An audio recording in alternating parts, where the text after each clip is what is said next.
बिस्मिल्लाहिर्रहमानिर्रहीम। जी, आज हम डिस्कस करेंगे लीनियर रिग्रेशन मॉडल की असम्पशन नंबर 2, जिसका नाम है होमोस्टासिटी। तो होमोस्टासिटी बेसिकली है क्या, इसको मैथमेटिकली हम कैसे लिखते हैं और इसका ग्राफिकली इस वीडियो में आप समझने की कोशिश करेंगे कि ये होमोस्टासिटी और हेटेरोस्टासिटी में एक्चुअली डिफरेंस क्या है। इसका हम ग्राफिकली देखेंगे ताकि ईजी में हमें चीज़ समझ आ सके। तो स्टार्ट करते हैं। तो बेसिकली जो अजम्पशंस होते हैं लीनियर रिग्रेशन मॉडल के, अजम्पशन का बेसिकली मकसद ये है कि हर मॉडल की एक लिमिटेशन है। तो लीनियर रिग्रेशन मॉडल की अजम्पशन का मतलब ये है कि जब तक ये अजम्पशन फुलफिल होंगी तो हमारा जो मॉडल है या जो हमारे रिजल्ट हैं वो सही हैं, रिलायबल हैं, वो मतलब कि सही आपको रिजल्ट दे रहे हैं।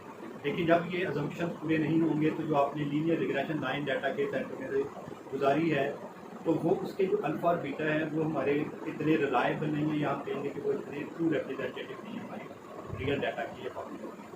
तो यहाँ पे फिर हम ग्राफिकली मैं आपको थोड़ा सा एक्सप्लेन करना चाहता हूँ कि ये होमोस्टासिटी जो सेकंड ऑप्शन है इसका क्या मतलब है और इसको हम कैसे इजीली अंडरस्टैंड कर सकते हैं। तो मैथमेटिकली पहले इसको थोड़ा सा देखते हैं कि कैसे लिखते हैं कि वेरिएंस ऑफ एरर टर्म, तो एरर टर्म होती है y माइनस वाई हैट जो हम निकालते हैं डाटा में से कि लाइन रिग्रेशन लाइन और जो एक्चुअल वैल्यूज़ होती हैं हमारे डाटा की उनका जो डिफरेंस है या डिस्टेंस है उसको हम कहते हैं एरर टर्म। तो एरर टर्म का जो वेरिएंस है या एरर टर्म की जो वेरिएशन है वो ऑफ द डाटा वो कांस्टेंट रहनी चाहिए। सिग्मा स्क्वायर का मतलब सिंपली होता है कि वेरिएशन कितनी है डाटा, ठीक है। तो ये sigma square is constant through out the data same रहनी चाहिए, डिफरेंस नहीं होना चाहिए वेरिएशन। इसको मैं ग्राफिकली थोड़ा सा एक्सप्लेन करने की कोशिश करता हूँ कि इसका क्या मतलब है। इसका ग्राफ अगर हम एरर टर्म का ग्राफ बात करेंगे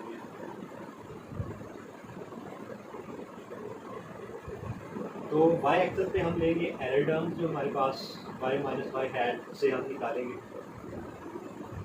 y माइनस वाई हैट से जो डाटा निकलेगा वो एरर टर्म है, उसका पूरा हम एक सीरीज जो हम ड्रा करेंगे उसको हम प्लॉट करेंगे। यहाँ पे हमारा होगा x इंडिपेंडेंट वेरिएबल, इस साइड पे इंडिपेंडेंट वेरिएबल लेना है, इस साइड पे एरर टर्म लेनी है और इसको प्लॉट करना है।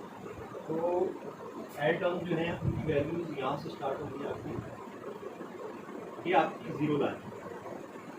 तो ये जीरो एरर टर्म की ऊपर जो वैल्यूज होंगी जीरो से वो पॉजिटिव होंगी और जो नीचे होंगी वो नेगेटिव होंगी। फॉर एग्जाम्पल यहाँ पे -5 है, यहाँ पे -10, ये -5 है, ये 5 है, ये पॉजिटिव। अब सेम वेरिएंस का क्या मतलब है कि डाटा की जो आपका जो एरर टर्म की वैल्यूज है वो इस तरह से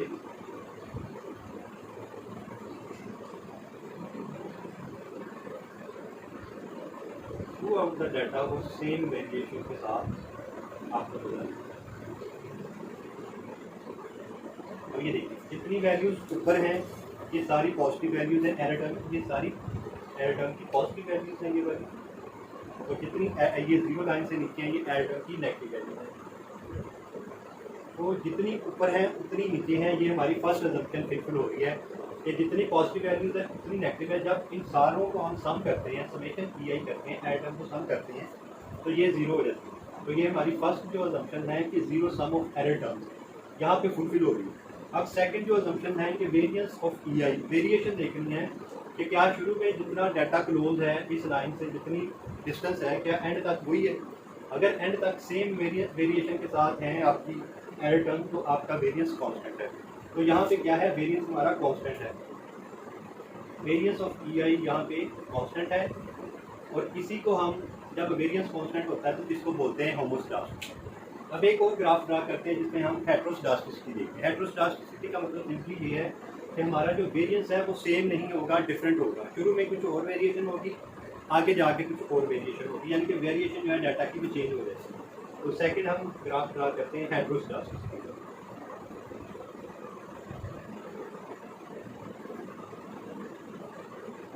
हेटेरोस्टासिटी, तो हेटेरोस्टासिटी का ग्राफ जब आप ड्रा करेंगे इसमें भी सेम, यहाँ पे आपका एरर टर्म्स आ जाएंगे ई आई और यहाँ पे आपका एक्स वैल्यू जो इंडिपेंडेंट वैल्यू है, इनको हमने प्लॉट कर लिया है। यहाँ पे आपकी सेंटर लाइन में जीरो है, जीरो आ जाएंगे एरर टर्म, जीरो से ऊपर पॉजिटिव वैल्यूज आ जाएंगी सारी 5 10, नीचे आपकी नेगेटिव वैल्यूज। अब ये देखें डाटा में वेरिएंस कैसे डिफरेंट हो सकता है। कि शुरू में आपकी डाटा की वेरिएशन इस तरह की है, लेकिन जैसे जैसे आप डाटा आगे फर्दर आपका डाटा आता है, आपकी एरर टर्म जो है वो इस तरह से आपको नजर आता है।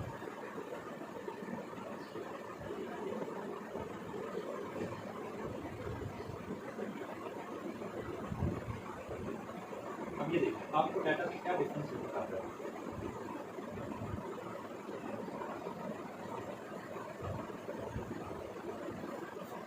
इस ग्राफ में और इस ग्राफ में क्लियरली एक आपको डिफरेंस नजर आ रहा है कि जो वेरिएशन है डाटा की, जो देखिए डाटा जो है यहाँ से आप स्टार्ट में देखें तो शुरू में 0 के क्लोज है एरर टर्म्स की वैल्यू, और आगे जाके ये डिस्पर्शन इनकी ज़्यादा है।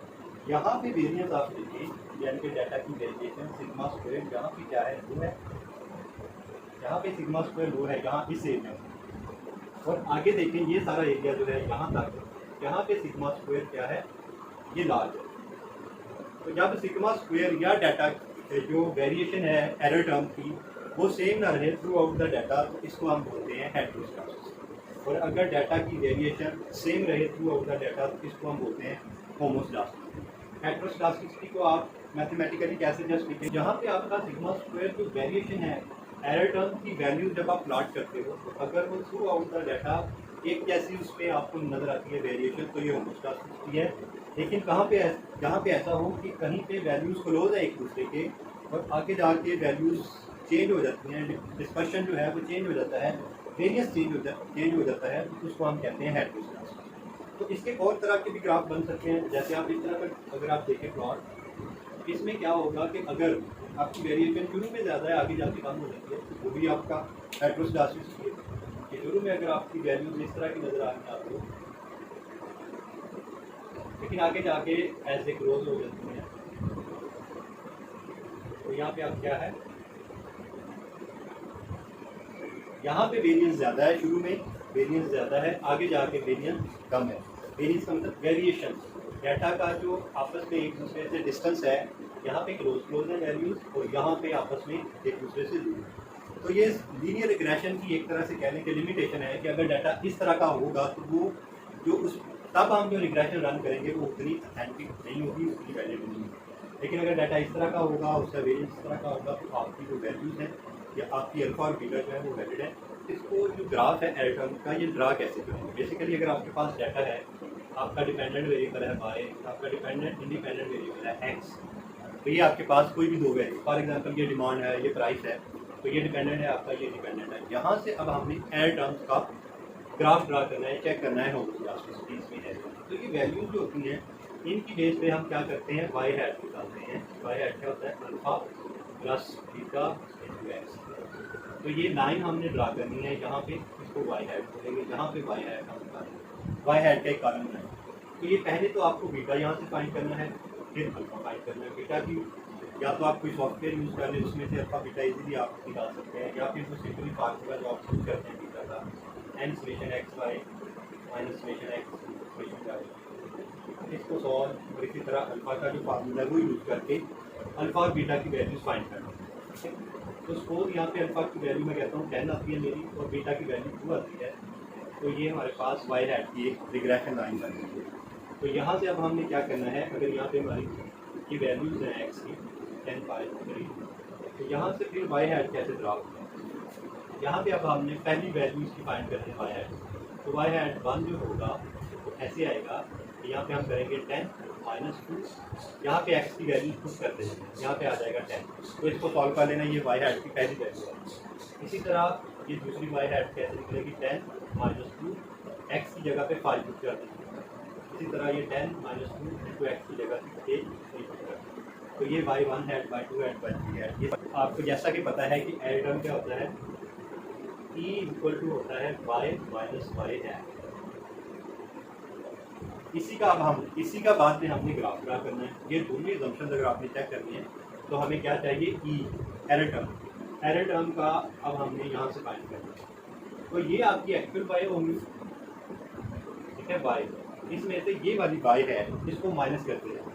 सपोज यहाँ पे अगर आपका वाई 100 है तो ये वाई है, ये आप सपोज आप इसको सॉल्व करते हैं तो ये आता है 80।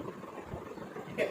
तो 100 माइनस 80, 100 वाई की वैल्यू और माइनस वाई है 80, तो ये आपकी क्या आ जाएगी, कोई भी आपकी एरर टर्म आ जाएगी। इस तरह आपने सारी एरर टर्म की ये वैल्यू फाइंड करना। अब ये जो एरर टर्म है इसको आपने प्लॉट करना है, जैसा कि अभी हमने इनके प्लॉट देखे हैं।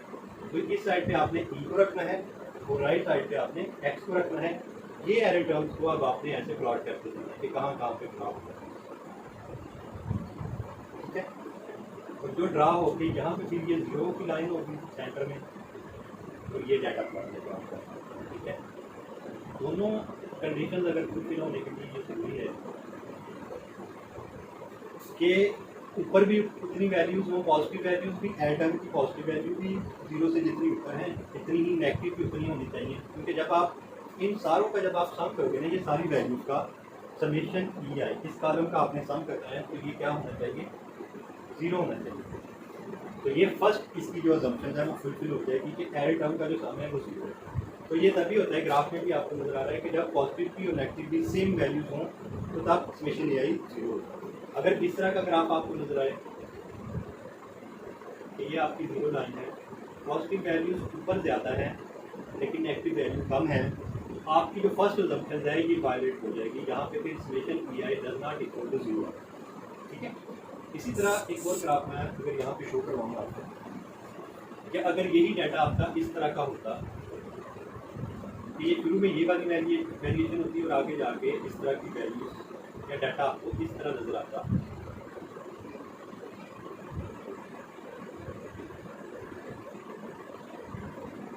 तो ये देखिए अब क्या यहाँ पे इस ग्राफ में आपकी फर्स्ट जो अजम्पशन है वो फुलफिल हो रही है या नहीं, तो फुलफिल हो रही है क्योंकि ये लाइन के ऊपर जितनी वैल्यूज है उतनी नीचे हैं, पॉजिटिव भी उतनी है और नेगेटिव एरर टर्म्स भी उतनी हैं, नेगेटिव वैल्यूज भी उतनी है, पॉजिटिव वैल्यूज भी उतनी है। तो फर्स्ट अजम्पशन तो इस ग्राफ में पूरी हो रही है। क्या सेकंड अजम्पशन जो है कि वेरिएंस ऑफ डाटा वो सेम है, तो ये सेकंड अजम्पशन यहाँ पे पूरी नहीं हो रही क्योंकि यहाँ पे आप देखें तो वैल्यूज की जो वेरिएशन है यहाँ पे कम है, यहाँ पे सिग्मा स्क्वायर जो है वो लो है और ये आगे जितनी वैल्यूज हैं ये एरर टर्म्स यहाँ पे जाके एरर टर्म्स की वैल्यूज बढ़ जाती है, तो ये यहाँ पे सिग्मा स्क्वायर जो है वो लास्ट है।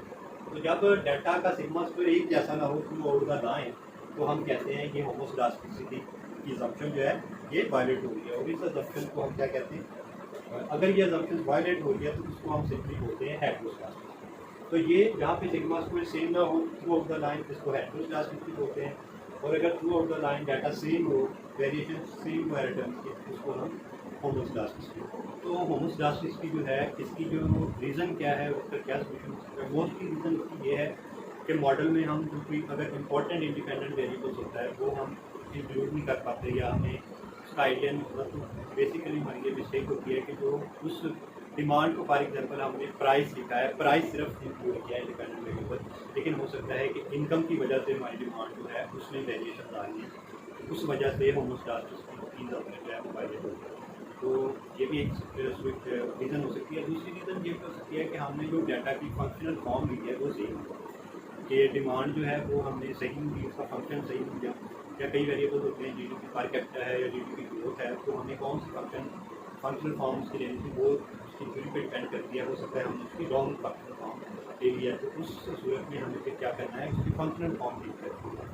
या फिर इसका सोल्यूशन ये हो सकता है कि आप डाटा का लॉग ले लें, तो तब भी जो हेटेरोस्केडास्टिसिटी का प्रॉब्लम है वो खत्म हो सकती है।